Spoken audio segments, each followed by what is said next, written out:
Kisah terakhir di Mistis malam hari ini adalah sebuah kisah yang Dimas kutip dari dream.co.id.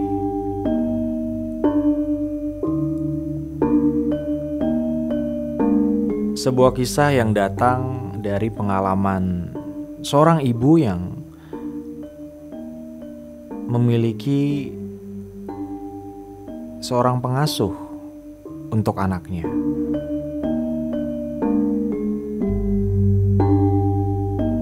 Seorang ibu muda bernama Sally Sulfi membagikan kisah horor seorang pengasuh bayi yang dia rekrut melalui pembantu rumah tangga ibunya.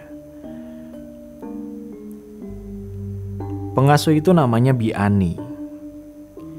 Sementara pembantu yang merekrutnya bernama Bi Eli. Kata Sally, keduanya berasal dari desa yang sama.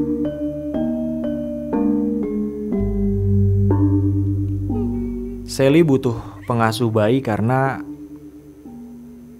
saat itu anak pertamanya masih kecil. Hanya beda 11 bulan. Kemudian ia juga memiliki anak kembar yang masih baru dilahirkan. Merawat 3 bayi jelas sangat keteteran untuk Sally. Akhirnya ia terpaksa merekrut pengasuh bayi yang bisa menginap di rumah. Sekedar info, suami Sally hanya pulang seminggu sekali karena dinas di luar kota. Dan meskipun Sally tinggal di rumah orang tua, namun mereka tidak bisa banyak membantu karena faktor usia. Jadi saat itu di rumah orang tua Sally ada pembantu namanya Bi Eli, dan wanita inilah yang mencarikan pengasuh bayi untuk ketiga anak Sally.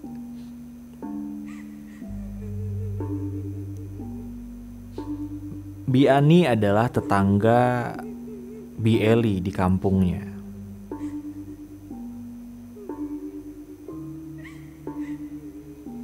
Bi Eli dapat Bi Ani juga dari seorang teman. Jadi meskipun satu desa, mereka tidak saling mengenal satu sama lain.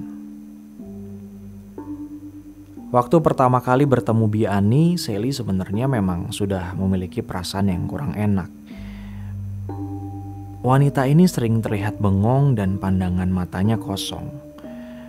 Namun Sally mengabaikan perasaannya itu karena ia pikir mungkin saja memang karena baru pertama kali Bi Ani hidup di kota dan jauh dari rumahnya.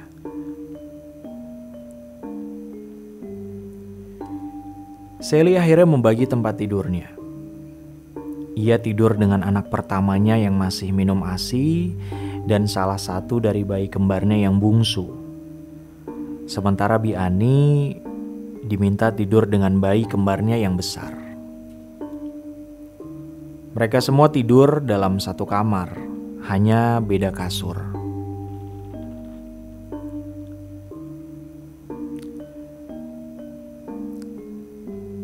Bi Eli ini sebelumnya minta izin tidak masuk selama 4 hari. Jadi saat Bi Eli sedang absen, sedang tidak di rumah, Bi Ani baru mulai bekerja di rumah orang tua Sally. Jadi pada saat itu Bi Ani dan Bi Sally pun tidak bertemu. Namun entah kenapa, setiap maghrib tiba, bayi kembar Sally tiba-tiba rewel. Bi Ani akhirnya berusaha untuk menenangkannya dengan menggendongnya. Namun anehnya, bayi kembar Sally malah tambah keras nangisnya. Seolah-olah anak Sally tuh gak nyaman ada di gendongan Bi Ani. Di hari keempat, Bi Eli akhirnya masuk kerja lagi. Saat itulah Sally baru tahu cerita yang sebenarnya tentang Bi Ani. Dan cerita Bi Eli membuat bulu kuduk Sally merinding.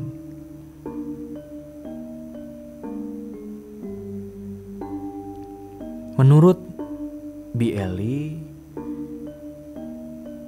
Bi Ani itu bermasalah. Tetangga-tetangga desa Bu Eli bilang bahwa Bi Ani sering kesurupan.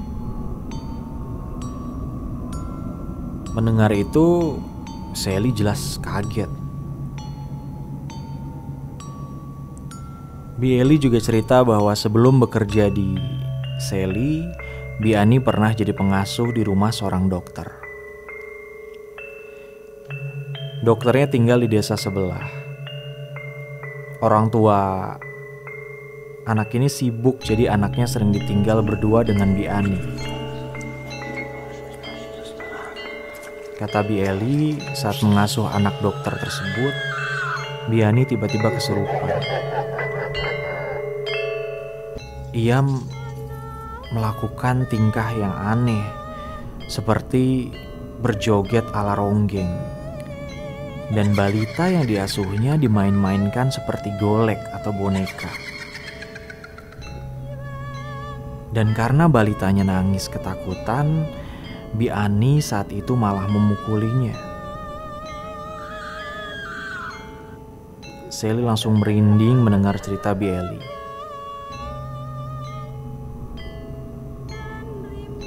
Yang Sally penasaran kenapa Bi Ani sering kesurupan begitu.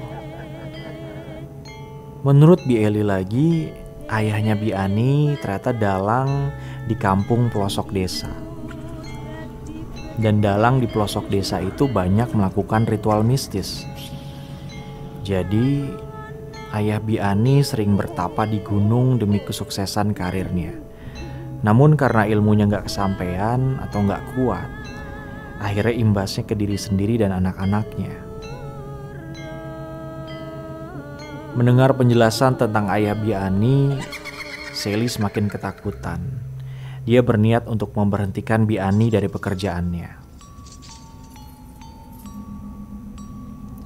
Tapi ketika Sally memanggil Bi Ani untuk bicara, tiba-tiba saja pengasuh bayinya itu seperti gemetaran. Saat ditanya Sally, Bi Ani bilang sedang tidak enak badan.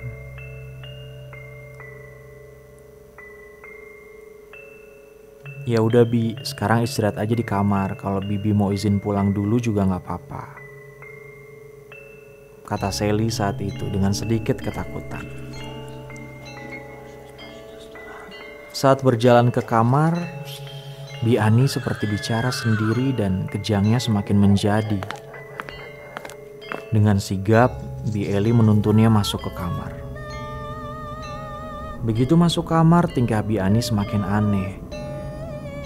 Dia tiba-tiba membuka bajunya. Karena risih, Bi Eli keluar dari kamar. Ditunggu beberapa menit, Bi Ani belum keluar juga dari kamar. Karena curiga, Bi Eli mengintip ke dalam lewat lubang pintu. Betapa kagetnya Bi Eli ketika ternyata Bi Ani sedang menari seperti ronggeng dalam keadaan tanpa busana sama sekali.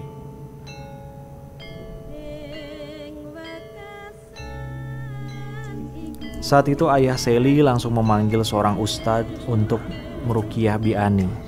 Setelah diberi pakaian, Bi Ani diruqyah dan saat diruqyah itu Bi Ani menjerit-jerit kesakitan.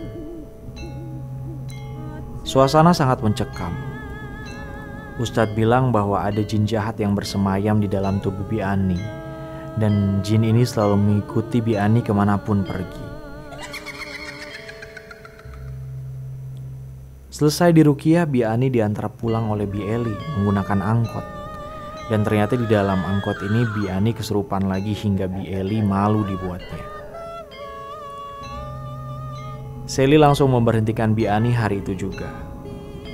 Dia tetap bersyukur anak-anaknya tidak mengalami hal-hal menakutkan selama diasuh Bi Ani. Dan tidak hanya kepada dirinya sendiri, Sally juga berpesan kepada ibu-ibu di luar sana agar lebih berhati-hati jika ingin merekrut pengasuh bayi.